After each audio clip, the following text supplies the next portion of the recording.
Olá, bem-vindos de volta à nossa aula sobre atrito e nessa ocasião especificamente nós vamos estar falando sobre atrito cinético ou dinâmico.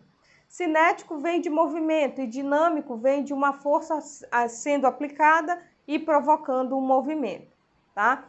Na aula passada eu disse que atrito estático poderia ser chamado de atrito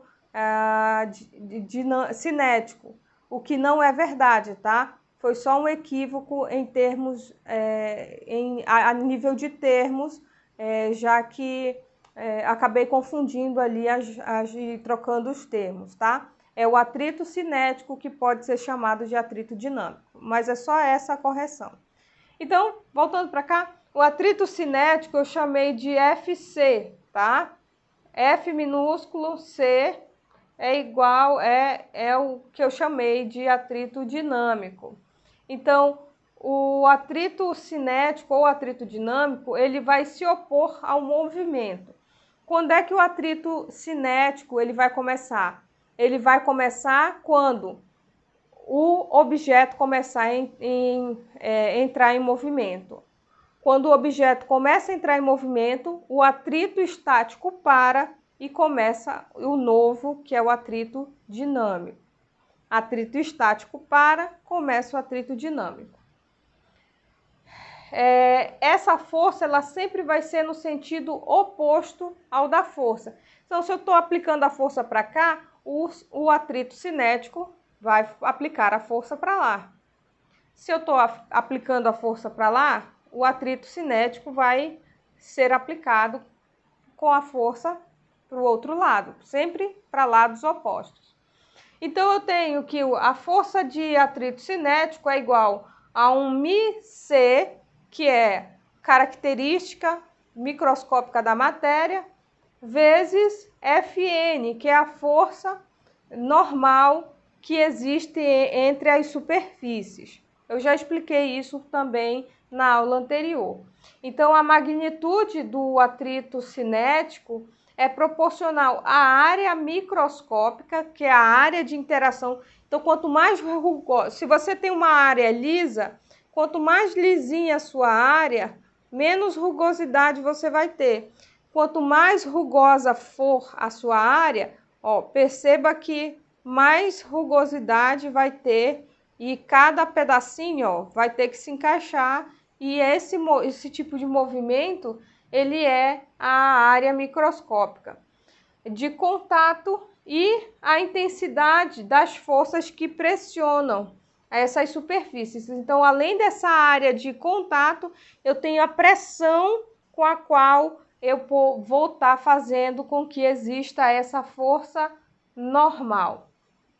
Eu tenho um gráfico para mostrar para vocês que ele diz o seguinte: aqui é a força e a força, aqui é o atrito cinético, aqui é a força de atrito e aqui é a força aplicada.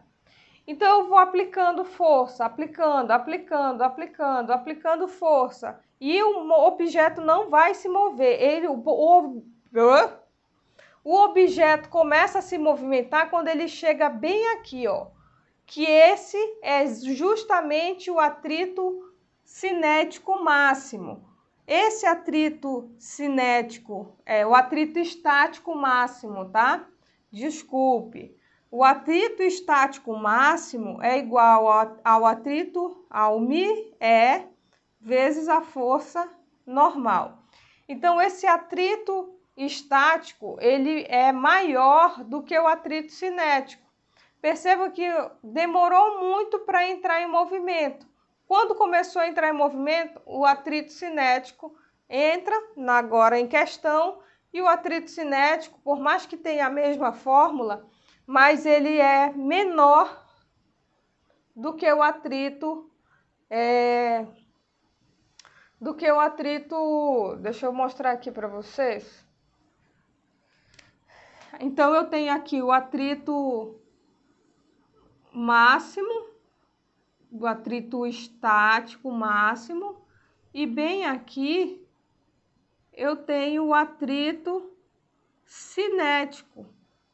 E esse atrito cinético, o atrito cinético é menor do que o atrito estático, tá? Por isso que nós temos uma aplicação dentro da física. Essa aplicação ela está relacionada à fabricação de automóveis e tecnologias de segurança em relação aos automóveis. Então, uma aplicação desse conceito todo de atrito estático e atrito cinético são os freios ABS. Os freios ABS, eles não possuem trava, tá? Então, o freio a disco, ele trava a roda do veículo, e quando ele trava a roda, em vez dele usar o atrito estático, que vai frear mais o carro, ele vai utilizar o atrito cinético. O atrito cinético é esse atrito de deslizamento. Então, a roda vai travar e escorregar sobre o asfalto, enfim, a superfície. E, consequentemente, essa força ela vai ser menor do que a força de atrito estático. Por isso que os freios ABS, eles não travam.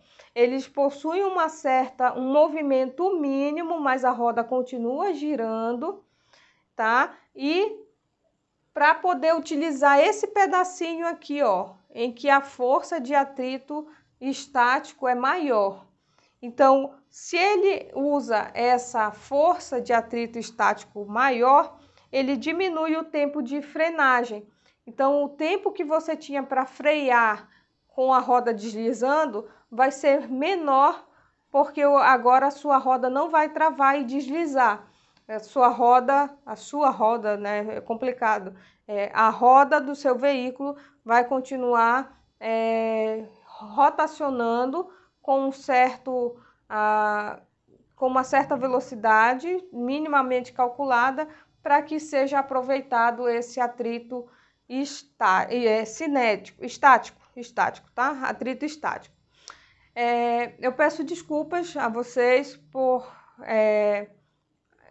confusão em alguns momentos de alguns termos, porque a grosso modo, só justificando, eu estou tomando uma medicação muito forte e ela altera a forma como eu raciocino, e forçar muito o cérebro trava a minha dicção. Não é problema de dicção, é porque é a conexão do cérebro com o raciocínio, a fala e assim por diante.